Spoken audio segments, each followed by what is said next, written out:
बेहोश करके मेरा फायदा उठाना चाहता था। कास्टिंग काउच पर रश्मि देसाई बोली।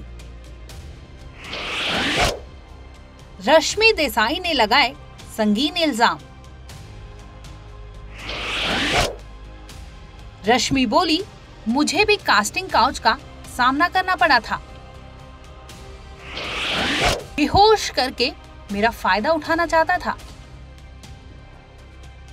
टेलीविजन इंडस्ट्री का जाना माना नाम रश्मि देसाई इन दिनों काफी सुर्खियों में है।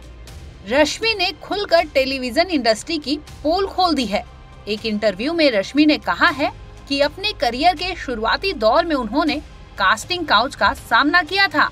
रश्मि हिंदी धारावाहिक उतरन और दिल से दिल तक में अपने अभिनय के लिए काफी मशहूर हुई थी। अभिनेत्री दबंग 2 जैसी बॉलीवुड फिल्मों में भी दिखाई दी है। रश्मि ने कहा, दुर्भाग्य से मैं भी इसी तरह की स्थिति से गुजरी हूँ और मैंने कई मौकों पर इस बारे में बात भी किया है। इंटरनेट पहले से ही इसी विषय पर लेखों से भरा पड़ा है। मुझे याद है कि मुझे ऑडिशन के लिए बुलाया गया था और जब मैं वहां गई तो उसके अलावा कोई और नहीं था। मैं उस समय सिर्फ 16 साल की थी और उसने मुझे बेहोश करने की कोशिश की। रश्मि ने आगे कहा कि वो असहज थी, किसी तरह से वहां से आने में कामयाब रही और बाद में कुछ घंटों के बाद उन्होंने अपनी माँ को सब कुछ बताया।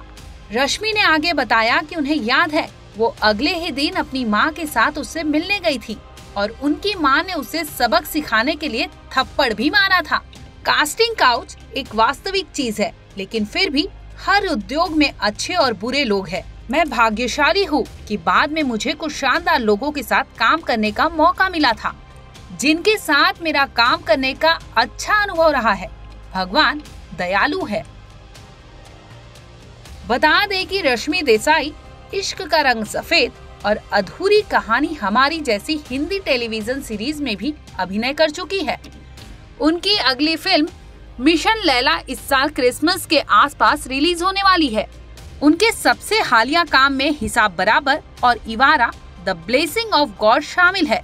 अभिनेत्री अब 2 क्षेत्रीय फिल्मों पर काम कर रही है। पहला मॉम तने नहीं समझे और दूसरी चंबे दी बूटी।